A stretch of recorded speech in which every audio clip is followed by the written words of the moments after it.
I'm not gonna lie, there are days when I feel like my past is following me around like a stray dog.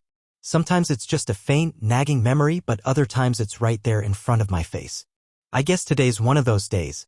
Sitting at my sleek, glass-top desk, yeah, I went for that fancy modern look when I moved into the CEO office. I'm staring at a resume that makes me feel like I'm in some weird time warp.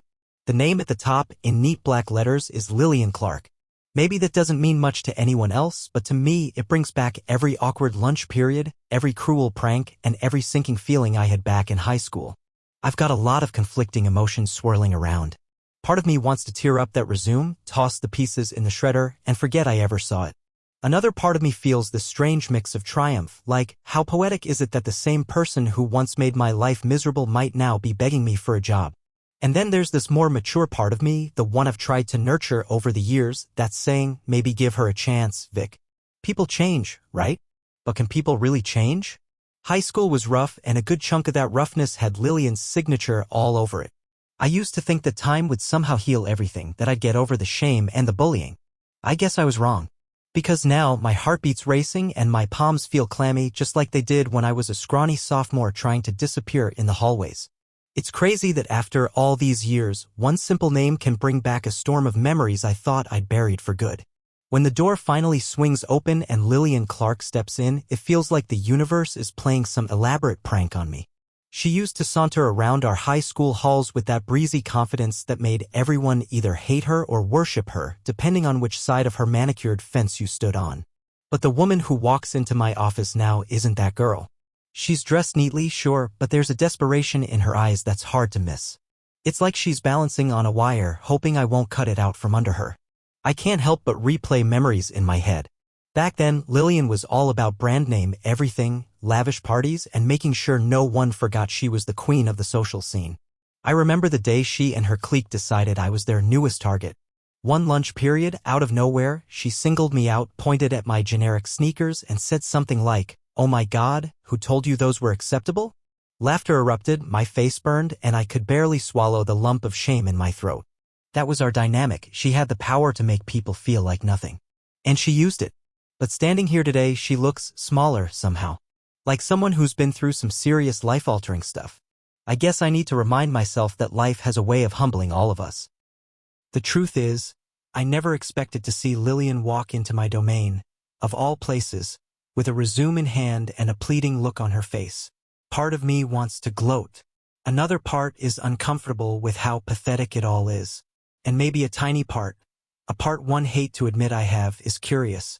Curious about how she ended up here, and whether the stories about her family's scandal were actually true. I take a moment before speaking, letting the tension sit there like a static charge in the air. She's standing a few feet away, arms crossed protectively, trying to look composed but definitely feeling the weight of the situation. It's like we're both teleported back to those high school corridors, except now the roles are reversed. I'm the one with the power, and she's the one searching for approval. If I'm being honest, there's a bitter satisfaction in that.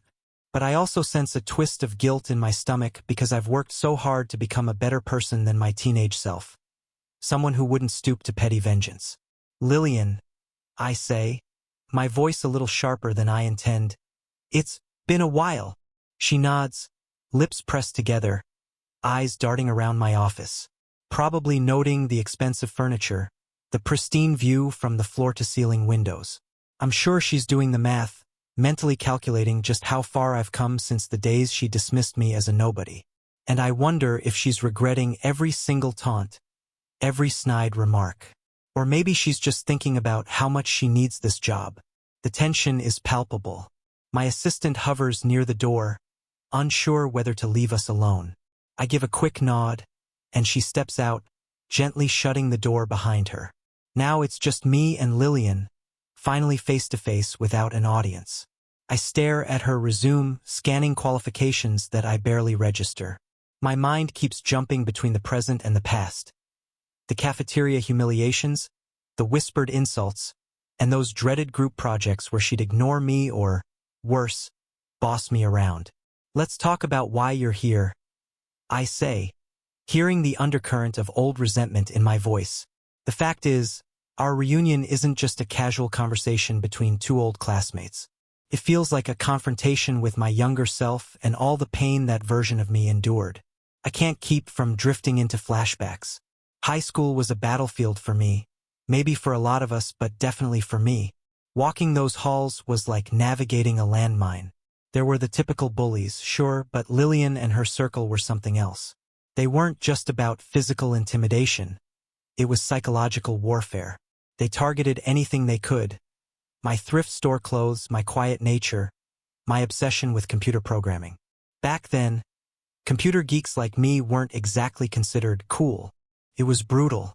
I remember once I was wearing a sweater that was 2 seasons old and had a tiny hole near the collar. Lillian caught sight of it and wasted no time pointing it out in front of everyone. "Looks like your grandma knit that from a dumpster," she teased, loud enough for the entire classroom to hear. People laughed and I wanted to sink through the floor. Another time, she actually recruited her group to sabotage a presentation I worked on for weeks. They messed with my slides, turned them into something ridiculous. I can still feel my cheeks burning from that humiliation.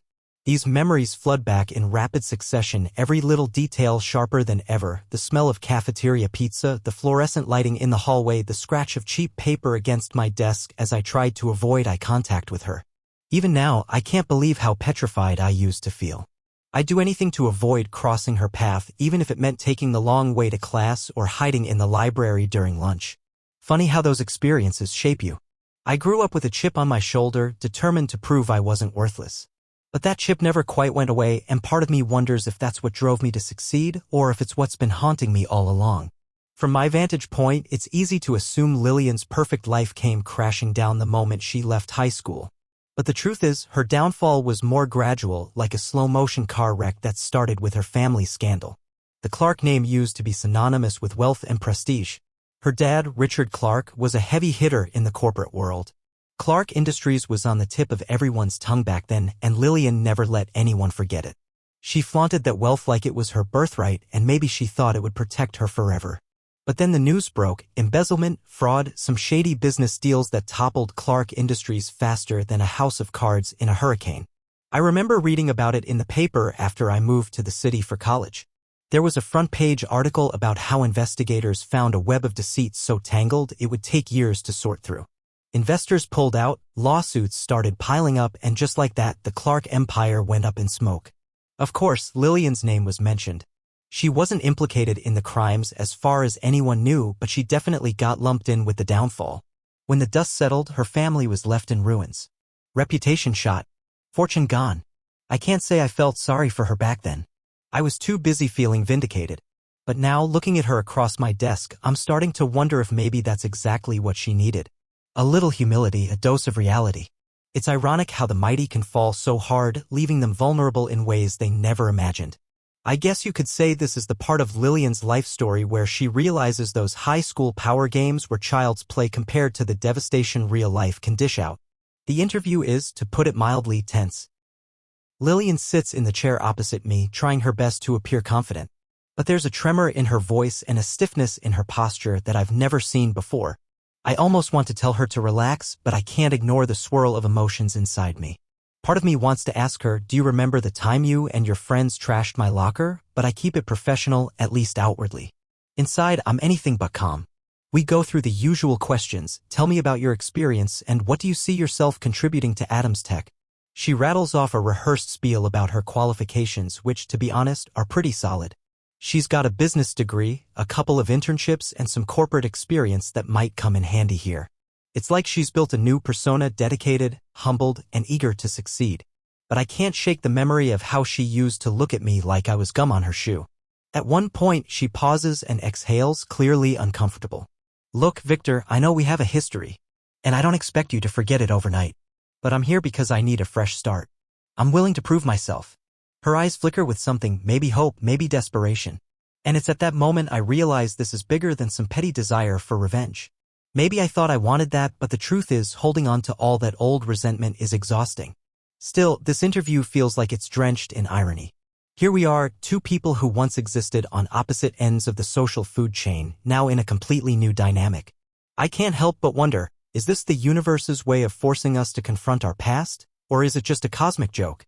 Later that evening, long after Lillian's left, I find myself alone in my office, staring at the city lights through the wide windows. My reflection is there in the glass, strong, confident, successful. But for some reason, I don't feel any of those things right now. Instead, I feel haunted by those old memories like they're a movie reel looping in my head. It's not that I regret becoming successful, hell no. I worked my butt off for this position, pulling all-nighters in college, hustling from one startup to another until I built Adams Tech from the ground up. But there's a nagging thought that maybe my success has been fueled by a toxic blend of anger and humiliation. I used to tell myself I was just ambitious, that I wanted to prove something to the world. But if I'm honest, I was really trying to prove something to myself, and maybe to the ghosts of my past who said I'd never amount to anything. I sink into my leather chair, running my hands through my hair. Regret is a strange feeling. You think you've left it behind, only for it to jump out at you when you least expect it. I'm questioning everything now, the long hours, the sacrifices I made, the friendships I let wither. What if I missed out on real happiness because I was so damn focused on getting revenge on people like Lillian, even if just in my head? Maybe I haven't forgiven her because I haven't forgiven myself for letting her define me back then. All those years of building success, and I still feel like that insecure teenager sometimes. It's a jarring realization, and it stings like hell. Because what's the point of reaching the top if you're still dragging the weight of your own insecurities along for the ride? The next day at Adams Tech is hectic like every other day, but there's a new tension in the air. Rumors start circulating about some hush-hush meeting I had with an unexpected candidate, and my employees, who are always eager for a good story, are gossiping. I try to keep my composure, though. Leading a tech company of this size means juggling a lot of responsibilities and personalities. Sometimes I feel more like a ringmaster than a CEO. But behind the usual corporate chatter, stock projections, product rollouts, partnership deals, I'm still dealing with the emotional fallout of Lillian's interview. I can't just sweep our history under the rug, but part of me wonders if maybe giving her a shot could be a good thing. After all, she was always intelligent. Even back in school, if you stripped away the meanness, she was smart and driven. Could she be an asset here? I sit through one meeting after another, but my mind keeps drifting. The weight of ambition is heavy, and I realize it's crushed more than just my social life. It's also shaped the way I see people. I've become so accustomed to pushing forward, to winning, that I rarely stop to consider the toll it takes on me, on others, and on the relationships I've left behind. Adams Tech is thriving, but at what cost? I think about Lillian's eyes when she pleaded for a fresh start. The memory nags at me. Maybe I'm getting soft, or maybe I'm just tired of carrying a grudge that's as old as the iPod era. My phone buzzes with a notification, a reminder that I need to make a final decision on Lillian's candidacy soon. Time's running out, and I can't help but feel that whatever I decide will ripple through my life in ways I can't fully predict. Word travels fast in the corporate world, and it's no secret that Clark Industries had a spectacular fall from grace. People in my company, especially those at the higher levels, are whispering about Lillian's possible employment here. They're concerned, some out of genuine care for Adams Tech's reputation, others because they love a juicy piece of gossip. One exec even corners me in the hallway and says, "Vic, do you really think bringing in someone with that kind of baggage is smart?" I have to grit my teeth to keep from snapping back. What I really want to say is, you have no idea what I've been through with her, but I hold my tongue. The scandal surrounding the Clark family isn't just a footnote in business journals. It's a cautionary tale. People lost money, employees lost jobs, and the Clark name became toxic in certain circles. So yeah, I get that my team might be uneasy. When someone like Lillian walks in, it's like inviting a potential time bomb into our midst. But something in my gut tells me that's not the whole story. Lillian's father was the puppet master. Lillian herself wasn't publicly implicated. Sure, she might have benefited from the wealth before it all came crashing down, but I don't think she orchestrated the fraud. Still, the rumors swirl. Some people think I'm planning a hostile takeover of whatever assets remain of Clark Industries. Others guess it's some personal vendetta that I'm playing out behind the scenes. The speculation drives me nuts. I hate how quickly the corporate environment jumps to conclusions. At the same time, I know that's just how the game is played. If I hire Lillian, it'll raise eyebrows. If I don't, well, that's another kind of statement. Whichever way I go, people will talk. That's the nature of the beast. Eventually, the decision gets made. Lillian gets the job. It's not exactly a warm and fuzzy welcome aboard, but it's official. When I inform her, she looks genuinely relieved, like a boulder's been lifted off her shoulders. I won't lie, a part of me feels good about it, like I'm taking the higher road, or at least trying to. But another part is on edge. This could blow up in my face. People around here already think I'm either crazy or messing around with some twisted revenge plot. And Lillian? She's stepping into a lion's den of skeptical colleagues. During her first week, we establish a sort of uneasy peace. We're civil, even polite, but there's always that invisible wall between us, years of history that can't just vanish.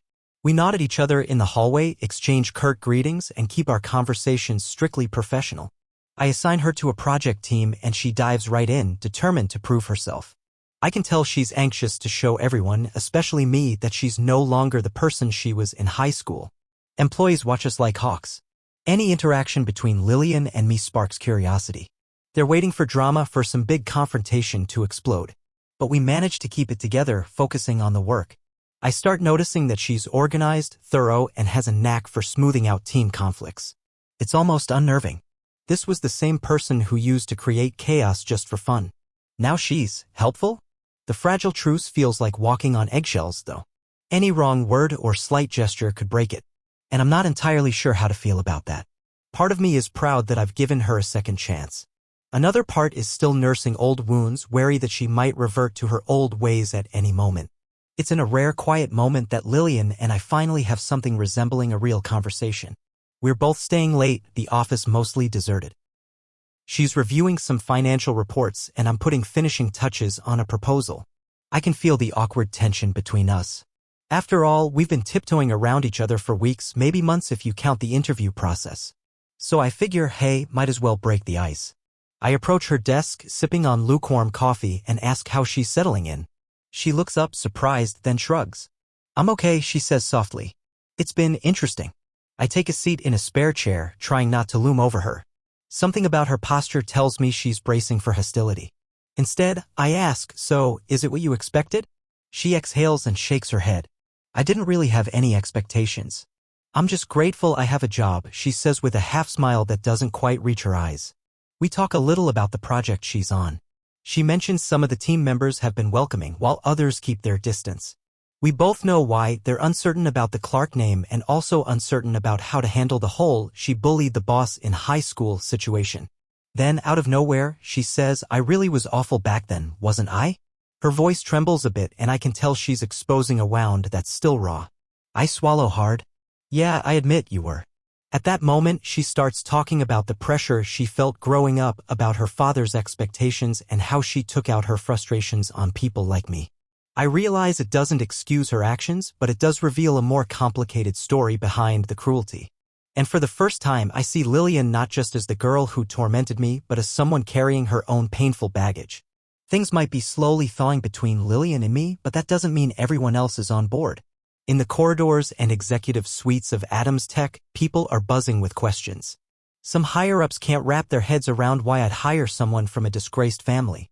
Others are concerned about loyalty. If Lillian was once so ruthless in high school, what's to stop her from throwing someone under the bus now? To my knowledge, some of my top execs gather to discuss Lillian's role and whether it poses a risk to our reputation.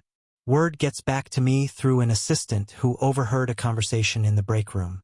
It's not outright sabotage, but it's a hint that certain people aren't exactly rolling out the welcome mat. I can't say I'm surprised. Corporate culture can be cutthroat, and an old scandal can look like fresh prey to the rumor mill. Meanwhile, Lillian's working late, probably trying to keep her head down and prove her worth. I don't blame her.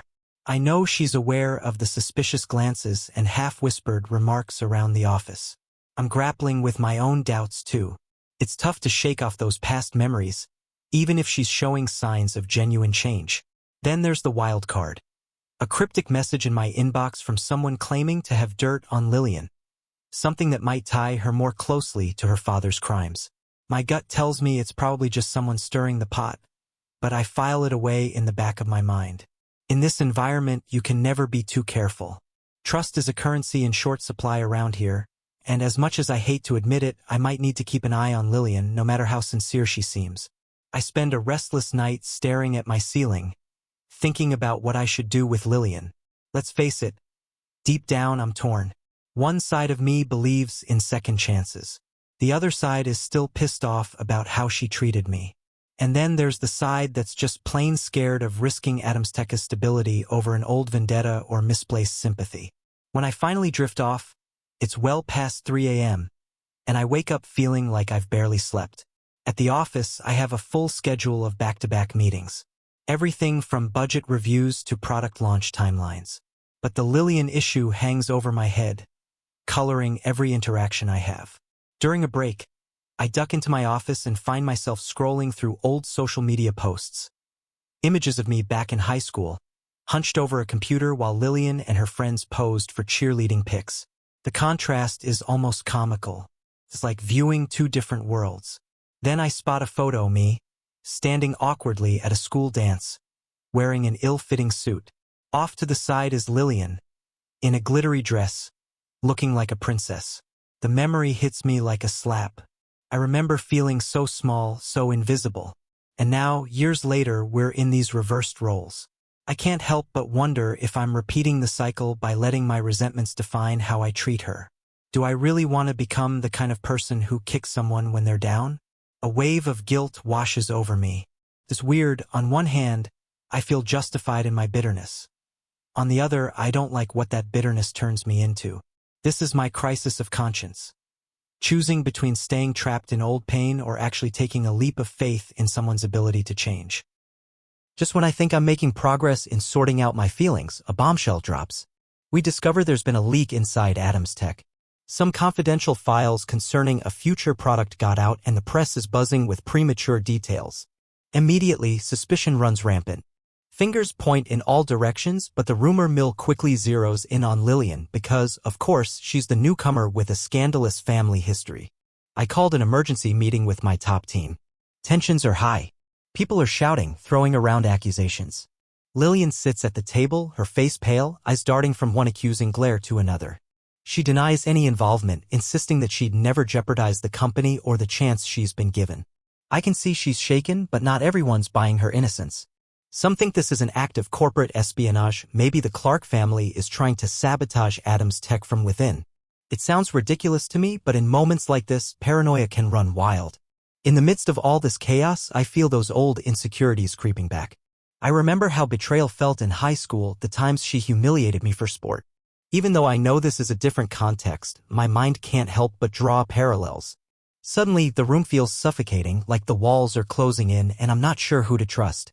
After the meeting, I pulled Lillian aside. She looks close to tears. I try to keep my voice steady as I ask her point blank if she's involved. She shakes her head vigorously, swearing up and down she isn't. I want to believe her, but the echoes of betrayal ring loud in my memory. It's a harsh reminder that forgiveness is a fragile thing, easily shattered by even the hint of treachery. And right now, everything feels like it's coming apart at the seams. In the days following the leak, everything's in turmoil. Our legal team is scrambling to find out who's responsible, and upper management is in a frenzy to contain the fallout. Shareholders are demanding answers, and I'm stuck in the center of this corporate storm, trying to steer the ship without capsizing. Ironically, Lillian and I end up spending a lot of time together, poring over documents and timelines to see if we can pinpoint where the breach happened. The sense of urgency forces us to work side by side, long hours stretching into the night. Somewhere in all that madness, the personal vendetta takes a backseat. We're too busy to dwell on high school drama when Adams Tech's future is on the line. It's a strange experience, seeing Lillian focused, driven, and genuinely concerned about our success. She's not the snobby queen bee I remember. Every once in a while, our eyes meet, and there's a silent understanding that we're fighting for something bigger than our past grudges. I start to see glimmers of a person who's grown from her mistakes, just as I hope I've grown from mine. But we're at a crossroads of redemption. If we can figure this out together, solve the leak, stabilize the company, maybe there's a chance for both of us to fully move on. Or maybe we'll discover something that shatters any trust we've built. That's the risk we're both taking. Late one night, we collapsed in the conference room chairs, exhausted. Lillian looks at me and simply says, "Thank you for giving me this opportunity." I nod, not sure how to reply, but I sense she really means it. Despite the chaos swirling around us, there's an odd sense of unity forming. Maybe, just maybe, we can rewrite our story. But it'll all come down to whether we can catch the real culprit behind this leak before it's too late. Digging deeper into the leak investigation, Lillian and I start uncovering unsettling truths.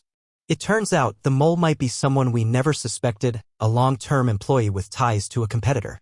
The shock is enough to rattle everyone at Adams Tech, but it also drives home a lesson in humility for both of us. I realized that clinging to old prejudices can blind you to what's really going on. While I was busy questioning Lillian's motives, the real threat came from a place I never expected. This ordeal also forces Lillian to confront her own past mistakes. She's always been used to having people assume the worst about her, but it's a different kind of sting when you realize you're being judged by the person who holds your professional fate in their hands. Still, she keeps pushing forward, determined to clear her name and help save the company from any further damage. I watch her handle the stress with a quiet grace that's far removed from the arrogant teen who once made my life miserable. Working late again seems to be our routine now. She shares bits and pieces about how everything fell apart for her family, how she felt powerless watching her dad unravel their fortune, how friends she trusted vanished when the money did. It's a humbling story, and it reminds me that life can flip on anyone at any time. At some point, I confess that my drive for success might have been fueled by the pain she and others inflicted on me years ago. She flinches but then softly says, "I'm sorry," and I sense for the first time that she truly means it.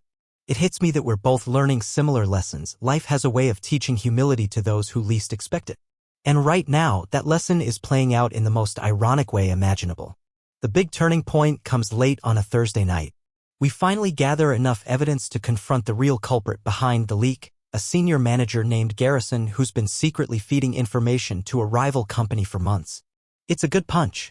Garrison was a trusted figure, someone I had dinners with, someone I discussed big picture visions with. Betrayal stings no matter how many times you've faced it before. But there's also a silver lining: it exonerates Lillian completely. The next morning, I call an all-hands meeting. Standing in front of the entire staff, I reveal the results of the investigation and announce Garrison's termination. I also make it very clear that Lillian was instrumental in uncovering the truth, effectively shutting down the rumor mill that painted her as a traitor. It's a surreal moment, me publicly praising the very person I once dreaded seeing in the hallways. But watching her stand there, head held high, I can't deny she's earned it. After the meeting, there's a shift in the atmosphere. People who were cold to Lillian start treating her with respect. She's proven her loyalty and competence, and suddenly it's like the entire narrative around her has changed. I see relief in her eyes and maybe a bit of pride. She's not just here because she needs a paycheck, she's here because she wants to be part of something bigger. That night, I sit in my office and reflect on the strange path that led us here. I think about how easy it would have been for me to dismiss her outright or for her to give up. But we both stuck it out, and now we're at a place where, for the first time in forever, I feel like the scars of high school don't have as much power. I'm letting go of the resentment, and she's shedding the weight of her old reputation. And that, to me, is a turning point worth remembering. In the weeks that follow, Lillian and I start working together more closely than ever. There's a major project on the horizon, an innovative new platform that could redefine Adams Tech's position in the market. Naturally, everyone's eyes are on us, especially after the leak debacle. It feels like there's zero room for mistakes, and the pressure is on. Our budding alliance is still fragile. We're learning to trust each other in the present, but the ghosts of our past linger in the corners. Every now and then we stumble upon an awkward moment where a stray comment or old joke triggers memories we'd both rather forget. But each time we manage to navigate it with a bit more understanding, a bit more compassion. The project itself is a beast: long hours, complicated coding issues, marketing strategies, and endless meetings with partners. Lillian proves to be a powerhouse in coordinating different teams, ensuring that all the moving parts come together. I find myself actually admiring her skill set. She's organized, meticulous, and oddly charismatic when she wants to be. It's like she's channeling all the queen bee energy into something positive now. Late one evening, we're hashing out some final details in a cramped conference room. She's leaning over a blueprint of our new platform, pointing out areas where we could improve user interface. I catch myself smiling, realizing I'm genuinely grateful she's here. It's such a far cry from how I felt just a short while ago. Maybe this is what growth looks like: two people with a messy past forging something like camaraderie in the present. The alliance is fragile, sure, but it's also real. And as we inch closer to launching our project, I realize that maybe, just maybe, Lillian Clark isn't just an ex-bully turned employee. She might be evolving into the kind of colleague and person I can genuinely respect. The more progress we make on our new platform, the deeper Lillian and I dig into each other's backstories. It happens organically, usually over late-night coffee runs or quick chats in between meetings. One night, though, things get especially intense. We're sitting in my office, reviewing financial projections, and the conversation shifts to her family scandal. I've known bits and pieces, mostly from media outlets. But hearing Lillian detail it is something else. She talks about discovering that her dad had been fabricating numbers for years, pulling strings behind the scenes to inflate Clark Industries' stock value. When the investigation started, the entire family was under suspicion. For a while, Lillian was in denial. She couldn't believe her father, the man she idolized, was capable of such a massive deception. As she lays it all out, I can't help but feel a pang of sympathy, even though I recall how cruel she once was. Life kicked her hard after high school, and the fallout cost her almost everything: money, status, and, in many ways, her sense of self. What was left, she says, was a painful process of rebuilding from scratch. I can relate in a twisted way. While I didn't face a public scandal, I know about rebuilding. I rebuilt my sense of worth and identity after the emotional toll of being bullied. She admits that part of why she tormented me back in school was because she felt powerless at home. Her dad had high standards, often belittling her for not being as sharp or cutthroat as he wanted. She took that frustration out on others, especially easy targets like me. Hearing her say it doesn't erase the pain, but it helps me see the bigger picture. We all have our demons, our reasons for acting out. Unmasking the past is uncomfortable, but it also feels strangely liberating, like shining a flashlight in the darkest corners so we can finally see what's there. As Adams Tech gains momentum with our upcoming launch, I find myself thinking more about the cost of power. Running a company at this scale isn't just about making big decisions and reaping big rewards. It's also about juggling egos, navigating politics, and never letting your guard down. That constant vigilance can be draining. Lillian's insight into Clark Industries' downfall provides a cautionary tale. She describes how her father's obsession with status and control spiraled into unethical choices. It started small, fudging a few numbers to look good to investors, but over time, those little lies snowballed into a full-blown web of deceit. The higher you climb, the further you have to fall, and that became painfully obvious when her family's empire crumbled. I can't help but draw parallels with my own life. I've poured everything into Adams Tech. Long nights, personal sacrifices, relationships left on the back burner. And for what? Prestige? Money?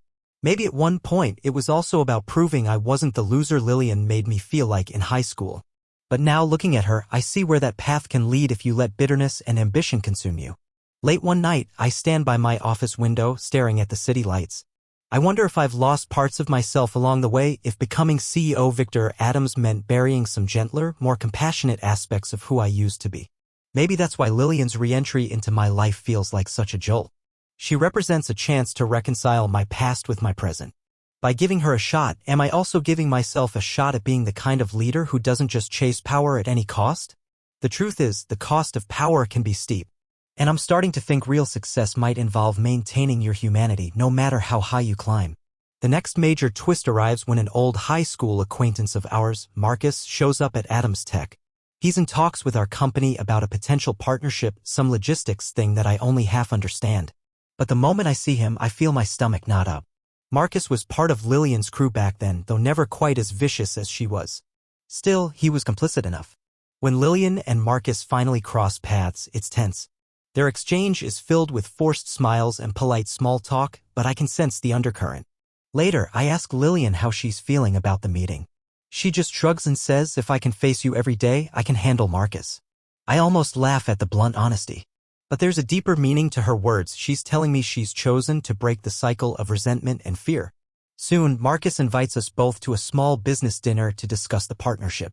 Over the meal, stories from high school inevitably come up. Marcus tries to reminisce about the good old days, but neither Lillian nor I are in the mood to revisit those painful memories in a nostalgic light. Eventually, the conversation shifts to how people can grow, and I can't help but notice Lillian carefully picking her words, trying not to let old hurts resurface in a destructive way. By the end of the dinner, something interesting happens. Lillian confronts Marcus about a few of the things he did. She does it respectfully but firmly, making it clear she's done carrying that baggage. I stay quiet, letting her speak her mind. It's a moment of empowerment for her, a step towards breaking the cycle of bullying and shame that plagued our teenage years. Watching it happen, I feel a sense of pride. Because maybe for both of us, learning to break free from old patterns is the real victory here.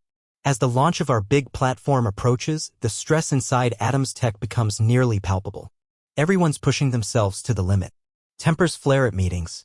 People snap at each other over minor things. It's like we're all in survival mode, fighting to get this product out on schedule. For Lillian and me, it's especially tough.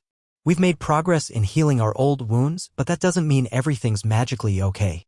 Under the pressure cooker of a major launch, our personal insecurities start bubbling to the surface again. Late one night, we have a disagreement about the marketing budget.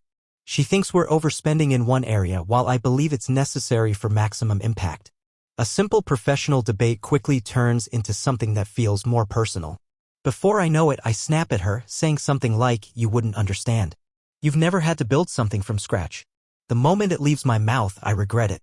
She tenses up, her eyes flashing with hurt. "I've lost everything. Don't you dare tell me I don't understand struggle," she fires back.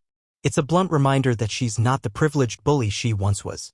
We stand there in uncomfortable silence for a long moment, both breathing heavily, both carrying old and new resentments.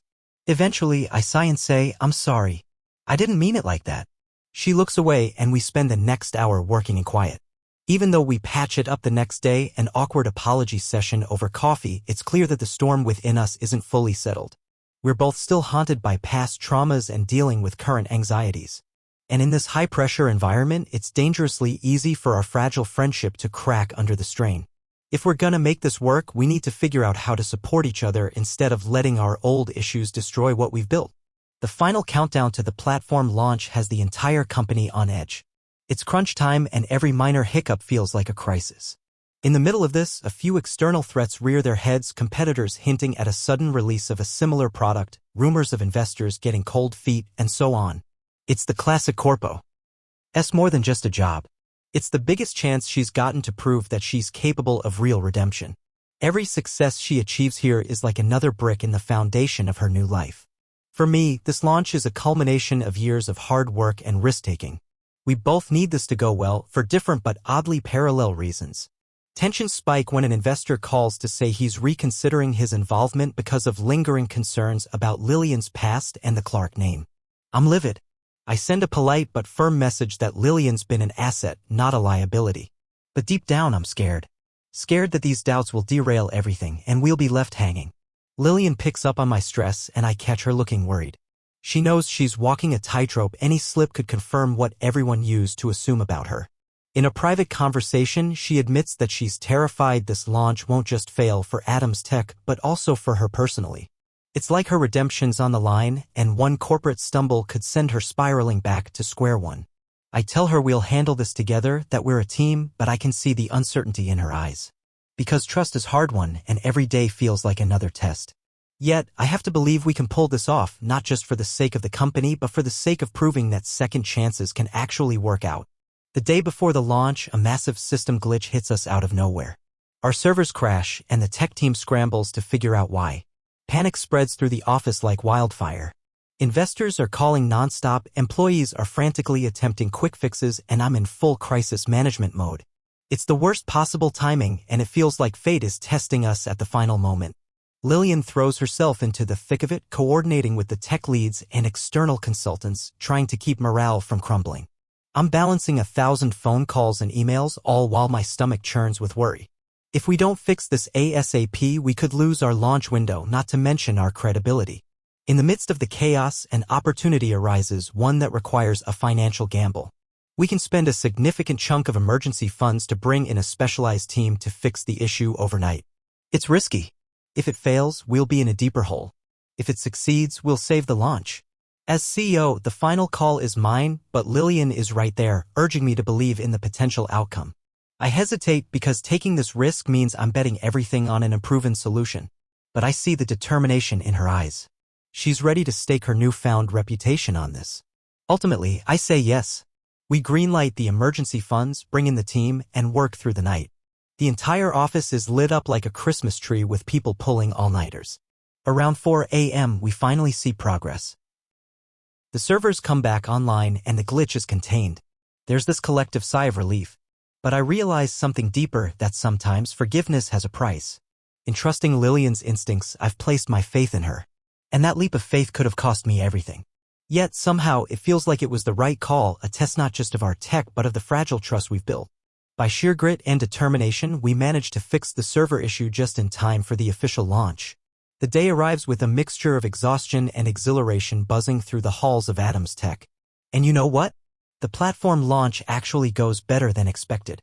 We get good press coverage, investor confidence stabilizes, and new signups pour in. It feels like a massive weight has been lifted off everyone's shoulders.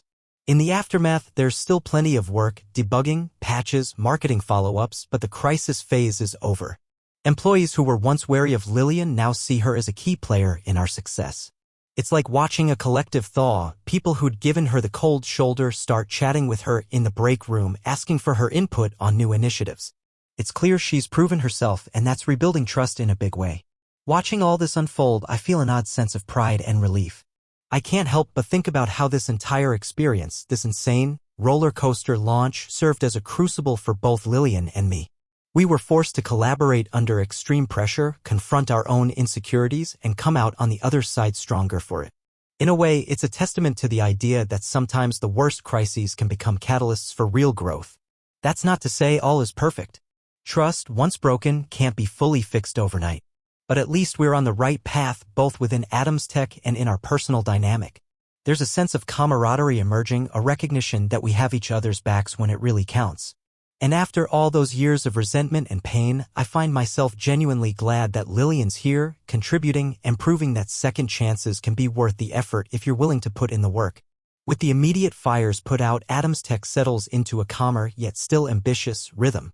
Our successful platform launch has opened new doors, and we're strategizing expansions and partnerships that would have been unthinkable just a few months ago. Amid this buzz of progress, Lillian and I each embark on our own journeys of self-forgiveness and reinvention. For Lillian, it's about more than just a fresh career start. She's also taking steps to mend relationships outside the office, reaching out to family members she distanced herself from after the scandal, attending therapy sessions to unpack the emotional baggage of her father's downfall, and trying to build a life that isn't defined by the Clark name. She confides some of this in me during our late-night brainstorming sessions, and I'm struck by how open she's become. The girl who once ruled high school through intimidation is now quietly rebuilding her world, one honest conversation at a time. As for me, I'm trying to lighten up, learning that not every moment needs to be a battle for respect. My old insecurities aren't gone, but I'm learning to recognize when they flare up and to pause before letting them dictate my actions. I've been making more time for hobbies, dabbling in cooking, catching up on reading things that aren't business books, and even reconnecting with a few old college friends I'd lost touch with during my climb up the corporate ladder. One morning, I stand in my office, my fancy, glass-top desk shining in the early sun, and I feel an unexpected wave of gratitude. For AdamsTech, for the team, for the chance to not just lead a company but also reclaim pieces of myself I thought I'd buried. This new chapter might not have a neat, happy ending, but it's a start. And sometimes a start is all you need to begin rewriting the story you've been living in for too long. Not long after our launch, I get an unexpected phone call from an old high school teacher, Mr. Gonzalez. He's hosting a reunion for alumni to celebrate the school's anniversary and wants me to speak as a success story. My gut reaction is to laugh and say no. The idea of going back to those halls makes my stomach churn. But then I realize this might be an opportunity, an odd but meaningful chance to fully confront my past. I tell Lillian about the invitation, and she looks uneasy. Turns out she got the same call. The idea of walking into a room full of old classmates, some of whom she treated horribly, isn't exactly appealing to her either. But we both sense that facing the past might be a crucial step in moving forward. So, after a bit of hesitation, we decide to go. We don't carpool or anything, still a little too weird, but we show up on the same day, prepared for whatever emotional fallout awaits. The school's cafeteria hasn't changed much, same tiled floors, same chipped paint on the lockers. Being there feels surreal, like stepping into a time machine. We see familiar faces, and there are a few double takes when people realize who we are. Some approach me with congratulations and success questions, others shoot Lillian wary glances. A couple of them whisper behind her back. But she holds her head high, and I notice she tries to greet people with kindness, even those who used to worship her status or scorn her downfall. I'm not gonna lie, it's not a fairy tale scenario. There's tension in the air, unresolved grudges, awkward reunions. But by the end of the event, I feel a strange sense of relief. We showed up, we faced the past, and neither of us ran away. In a place once ruled by superficial judgments and cliques, we stand as living proof that people can change and maybe even heal the wounds that once seemed impossible to close. Back at the office, things are running smoother than ever, but there's a new kind of emotional undercurrent. After the reunion, Lillian opens up more about how facing old classmates made her realize she can't just sweep the past under the rug. She confesses there were moments she almost broke down, seeing the people she once treated so callously. Shame can be a powerful motivator, and it seems she's channeling it into becoming a better coworker, friend, and leader. Watching her be vulnerable sparks something in me too.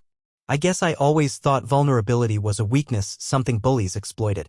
But now I'm seeing it as a source of strength. By admitting where we've failed or been hurt, we free ourselves from the burden of pretending everything's fine. And that authenticity seems to resonate with the people around us, making the workplace more collaborative and less cutthroat. Who would have thought?